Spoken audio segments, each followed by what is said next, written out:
I'm not happy. I'm not satisfied with the outcome. There's no punishment that fits the crime. Not even torture and death would be justice.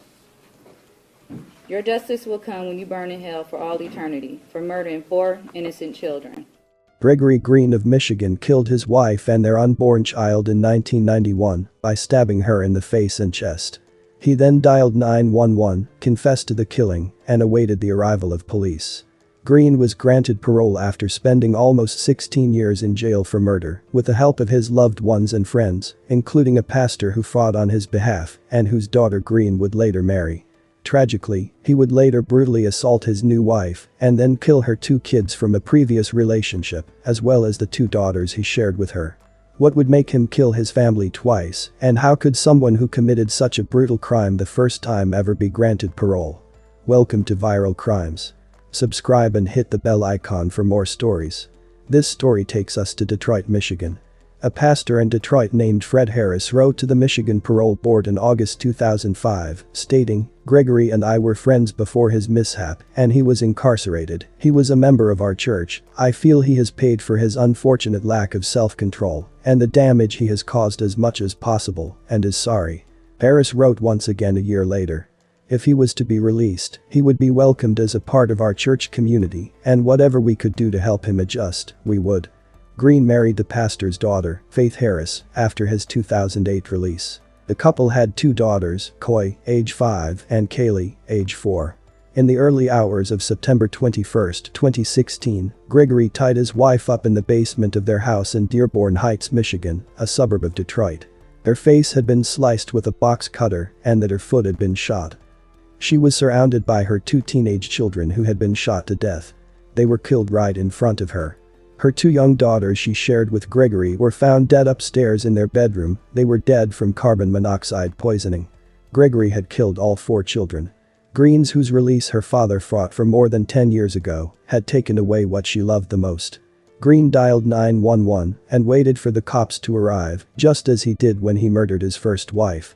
He told them that he had just shot his family and they were in the home. When police arrived at Green's home in Dearborn Heights, he was standing in the driveway with his hands up. A horrifying scene was discovered by officers. They discovered Green's wife, Faith, in the basement bound to a chair. Green had shot her in the foot and slashed her face with a box cutter. Laying next to her was her 2 children from her first marriage. 19-year-old Chadney Allen Jr. and 17-year-old Kara Allen. They both had been bound and shot to death. Police discovered the 2 younger children, Coy age 5 and Callie age 4, upstairs in their beds. They appeared to be sleeping, but they were both dead from carbon monoxide poisoning. They had no obvious wounds.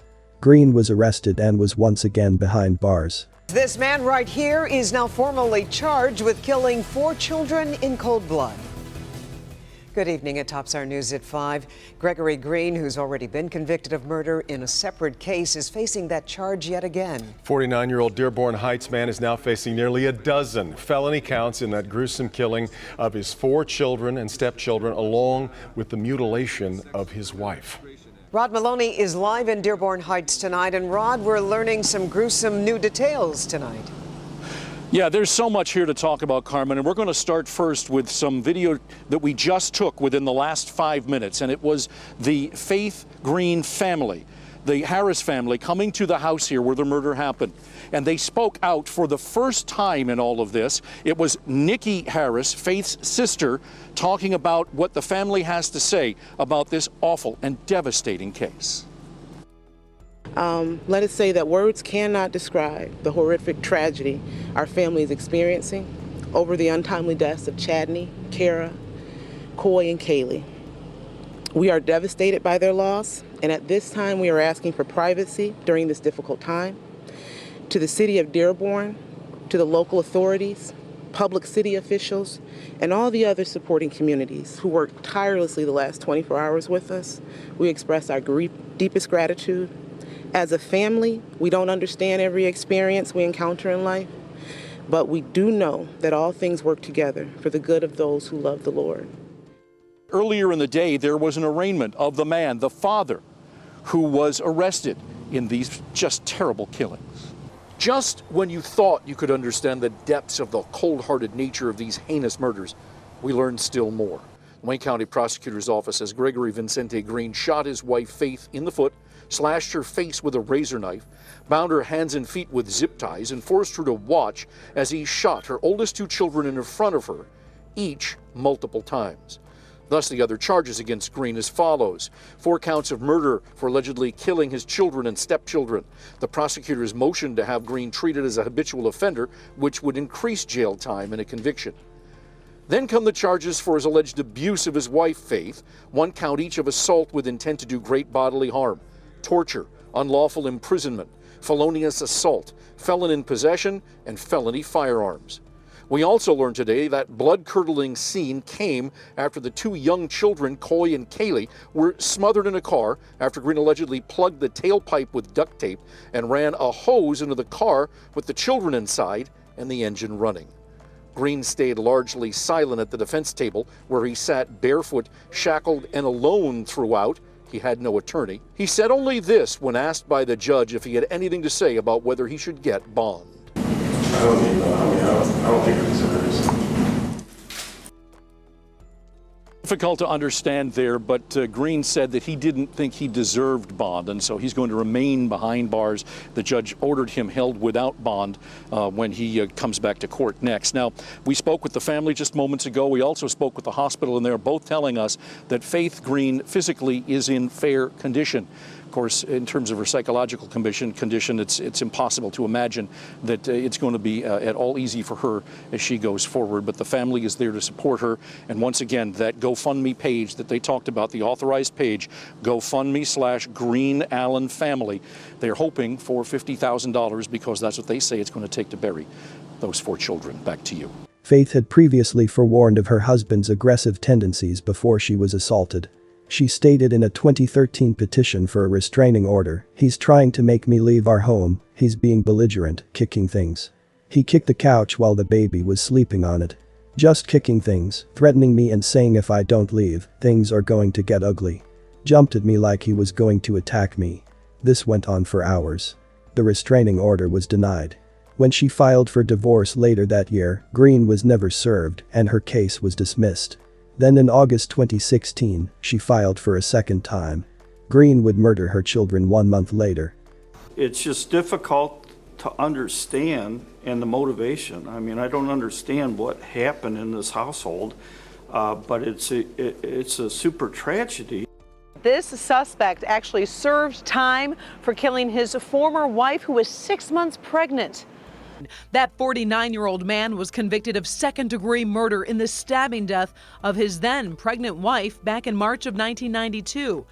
After that murder, he called police, told them what he did, and waited for them to arrive on the porch.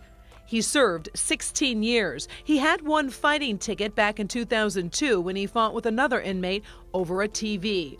The defenders have discovered he was denied parole 4 times for various reasons, but all centered around the fact he had not shown remorse for his crime. After taking some cognitive-based programs, he was paroled in 2008, then discharged from parole in April of 2010. That man was also married to Faith Green, the mother of the murdered children. Faith and her husband were married in 2010, but the defenders discovered it wouldn't take long for trouble to show itself in the marriage. The mother of 4 filed this report back in February of 2013, stating, "He is trying to make me leave our home. We're filing for divorce. He's being belligerent, kicking things. He kicked the couch while the baby was sleeping on it. Just kicking things, threatening me and saying if I don't leave, things are going to get ugly. Jumped at me like he was going to attack." This went on for 4 hours. The same day, Faith requested a personal protection order, but it was denied because of insufficient allegations. Part of the reason for the denial? Police had not been called to the home in the past 3 months, and she had not filed a complaint in the past 3 months. Now, we did learn Faith did file for divorce back in January of 2014, but since no action was taken after the filing, the case was dismissed. Then, just last month, the mother of 4 filed for divorce again, stating there had been a breakdown in the marriage and there was no reasonable likelihood the marriage could be preserved. In a white turtleneck at the sentencing hearing, Faith talked to the man who had killed her children, maybe for the final time. I'm not happy. I'm not satisfied with the outcome. There's no punishment that fits the crime. Not even torture and death would be justice. Your justice will come when you burn in hell for all eternity for murdering 4 innocent children, all because you're insecure as a man. Plus the other 2 lives you took. You are a con artist, you are a monster, you are a devil in disguise. You are now forever exposed. I've thought over and over again what I would say, even though it doesn't even matter. First of all, I am not and did not and will not suffer like you intended for me to do. What you tried to do didn't work. I am and was a damn great mother to all of my children. I was their mother and father. I'm the one who took out the time with each and every one of them. I taught them how to do things as well as people in my family and friends. I taught Chadney how to treat a woman with respect, how to fill out a job application, mock interviews, how to pay bills, encouraging him to give his all in his schooling, producing movies and his drawings. He was a great artist. He graduated from Specs Howard for digital media arts. He wanted to be a producer to make movies. I taught Kara to stay focused, aim high. I showed her how to drive, how a young lady is to carry herself in an orderly manner. Be all that you can be. Try out for everything that you're interested in doing. Pursuing higher education. We were filling out college applications. She wanted to be an OBGYN doctor. She was going to graduate this year from high school. I taught Coy to be open to new things like learning a new language, be confident in doing her schoolwork and in herself. She loved doing arts and crafts with me, letting her imagination run wild. She loved dressing up and putting on my high heels. She would make me laugh, looking at me over her glasses like a little old lady. She loved ballet, cheerleading, and planting flowers with me. My Kaylee had the greatest memory. She loved singing. She loved to carry her purse, which was always filled with hand sanitizer and lip gloss. She loved getting her nails painted and sometimes doing it herself. She also loved ballet and cheerleading. She loved balloons and playing outside. I taught them to be giving, loving, and respectful, to help others, to volunteer. They were not selfish children. Coy and Kaylee were learning about kids less fortunate than themselves. I took them with me to purchase items for Christmas and explained to them what we were doing to make them happy. I always encouraged them and told them that they can do anything they put their minds to do. Those are the lives that you took. You tried to separate them from each other. They are siblings who loved each other and spent time with one another. Trying to split them up didn't work. They are together more than ever. Chadney and Kara are still watching over their little sisters, Coy and Kaylee, forever. I carried each one of them in my womb for 9 months and raised them. Nothing or no one, sure as hell not you, can break me or break my bond with them. But while I stand up here trembling with fear, I put on my bravest face to be in the same room with the man who murdered all 4 of my children. 2 of them violently in front of me with the gun, Chadney and Kara. And he killed my other 2 babies, Coy and Kaylee, with a hose that ran from the tailpipe of his car to where they were innocently sleeping. As if that wasn't enough, let me tell you about some of the devastation that it has actually done to me and my family. My short-term memory is gone. Doctors tell me it's my brain protecting me from the memories of my children being shot in their heads right in front of me, while I was gagged, duct-taped, and zip-tied. Every time I find strength to get out of bed, as soon as I walk, I'm in extreme pain, sharp pain, from where he shot me in my foot. They don't know if I'll ever walk again without pain. Think about that for a second. Never being able to again to walk without pain. My doctors say I have post-traumatic stress disorder. That's where the migraines and nightmares come from. Sometimes I dream of the night all this happened and wake up screaming and sweating, thinking that I can save my children somehow. Then I realize that the nightmare is actually reality and my children are really gone, and I try to find the strength to start my day somehow.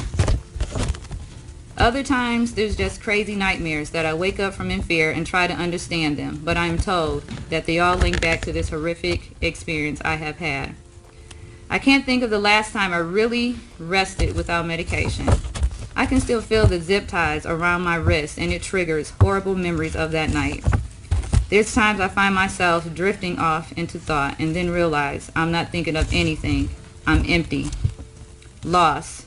I'm lost, not really knowing what to do with myself, just existing day to day. I miss my children so much that words will never be able to explain. All I ever wanted to be was a mother, a wife, have a happy family, raise my children to be productive members of society, and be happy. The reality I face now is this will never happen for me. Time will never heal this wound. I will always be empty. A part of me will always be missing. If the day ever comes when I do wake up and it's not the first thing that I think about, when I look in the mirror, I will always be reminded by the scars he put on my face, cutting me from my ears to my chin with a razor blade box cutter. The pain on the left side of my face never goes away. He cut me so deep that it severed multiple nerves that may never heal correctly. I lost so much blood. I was in critical condition for days. I should have died. Some days I wish I would have. He has scarred me for life. My whole family is devastated emotionally by what has happened. But it has extremely been hard on my parents. They love their grandchildren with all their hearts. Most days my mother has a hard time getting out of bed and has been in the hospital a few times, but my father is taking it the hardest. He's not the same person he once was. The stress has taken a toll on his health. 2 weeks ago, he was taken to the hospital because he had a stroke. I honestly don't know where to go from here. I'm numb. There's a hole in my heart and soul that can never be repaired. The loss to me is so big that I will never truly recover for the rest of my life. I will be forever in pain and heartbreak. This wound will never heal. This wound will never heal. I would like to thank the court and you, Your Honor, for the time you have allowed me to speak. I would like to thank the prosecutor's office and staff and all the police officers who helped in this case. In closing, I understand the recommendation of the sentence, but I would like to recommend, as a victim myself and the mother of all 4 murdered children, life in prison without the chance of parole. Thank you. Faith Green. It is unknown what drove Gregory Green to murder his family and why he promptly admitted to doing so. When Green entered a guilty plea to the charges, he sobbed as he explained what he had done. Unfortunately, I took the lives of Kaylee, Coy, Chadney, and Kara. He said in court. I shot my ex-wife. I left my 2 girls in the car. Kara and Chadney, I shot them. During his sentencing hearing, Green also spoke. He apologized, but he made no mention of the reason for the terrible killings. He stated in court, I feel bad for how this has deeply impacted everyone, and may God help them, help me, he said in court. He was handed what amounts to a life sentence. He won't be eligible for parole until he is 97 years old. It is difficult for many who supported his release from prison in 2008 to understand what would motivate him to commit the horrible crime that would follow. Only Gregory knows why he would kill his family twice. Many people believed in him and felt it in their hearts that he deserved a second chance, and this is what he decided to do. My condolences to the family of Coy, Kaylee, Chadney, and Kara. They should be here. It is unimaginable that the person who is supposed to love and protect them could be capable of harming them. My sincere condolences to Faith. May you continue to heal and one day find peace again. Thanks for watching, and I will see you in the next video.